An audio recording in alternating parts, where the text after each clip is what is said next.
প্রিয় ভাই আমার, মুসলমানের সন্তান, তোমাদেরকে অনুরোধ করছি, গুনায় ভরা এই জিন্দেগি কোনো জীবন না, এটা কোনো জীবন না রে আব্বা।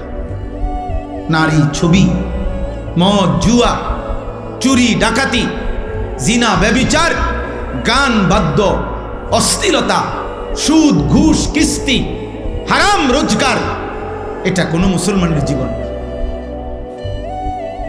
এই জীবন হাইওয়ানের জীবন, এই জীবন পশুর জীবন, এই জীবন চতুষ্পদ জন্তুর জীবন। হ্যাঁ, রাগ করলো এটাই কথা, অভিমান করলো এটাই কথা, এটাই সত্য। আল্লাহ কোরআনুল কারীমের মধ্যে বলছে, যে মানুষের অন্তর আমি আল্লাহকে নিয়ে ভাবে না, যে মানুষের কান আমি আল্লাহর কথা শুনে না, যে মানুষের চোখ আমার আয়াত দেখে না, খোদার কসম আল্লাহ বলছে উলাইকা কাল আনআম, এই মানুষগুলো জানোয়ারের মতো। কিসের মতো বলেন না? আল্লাহ কোরআনে বলছে। আপনি কার সাথে রাগ করবেন?